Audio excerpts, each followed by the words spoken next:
नमस्कार, सार्वमंथन न्यूज महाराष्ट्रमध्ये आपलं स्वागत. पाहुयात आजची सविस्तर बातमी. राहुरी तालुक्यातील वडनेर शिवार ताहराबाद रोड गव्हाणे वस्ती परिसरात 50 वर्षीय शेतकऱ्यावर नरभक्षक बिबट्याने हल्ला करून नरडीचा घोट घेतल्याची धक्कादायक घटना घडली आहे. सदर घटना समजताच घटनास्थळी माजी मंत्री प्राजक्त तनपुरे यांनी पाहणी करत वन विभागाच्या प्रशासनाला चांगलेच फैलावर घेतले होते. सदर घटना मयताची पत्नी पुष्पा गव्हाणे यांनी ही घटना आज सोमवार दिनांक 10 मार्च रोजी पहाटेच्या दरम्यान स्वतःच्या नजरेने बघितली आहे.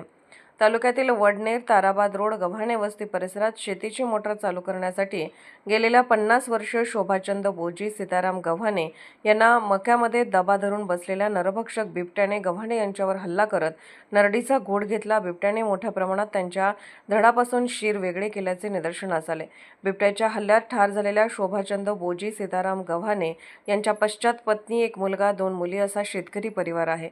वन विभागाला या ठिकाणी गेल्या महिनाभरापासून पिंजरा लावण्यासाठी नागरिकांनी मागणी केली आहे. मात्र या मागणीकडे कोणी जाणीवपूर्वक दुर्लक्ष केल्याचा आरोप नागरिकांनी केला आहे. तालुक्यात नरभक्षक बिबट्याने धुमाकूळ घातला आहे. यावर तात्काळ कारवाई करावी, बिबट्यांना मारण्यासाठी उपाययोजना करावी. सरकार नेमके कोणाचे, बिबट्याचे की माणसाचे, जोपर्यंत ठोस कारवाई व निर्णय घेतला गेला नाही तर बिबट्याच्या हल्ल्यात मृत झालेले गव्हाणे यांचा मृतदेह ताब्यात घेतला जाणार नसल्याचा इशारा माजी मंत्री प्राजक्त तनपुरे यांनी दिला आहे. वन विभागाच्या अधिकाऱ्यांना माजी मंत्री प्राजक्त तनपुरे यांनी धरलं धारेवर. वन विभागाचे वन अधिकारी युवराज पाचरणे यांच्या तक्रारीचा पाडा माजी मंत्री प्राजक्त तनपुरे यांच्यापुढे या भागातील त्रस्त नागरिकांनी मांडला आहे.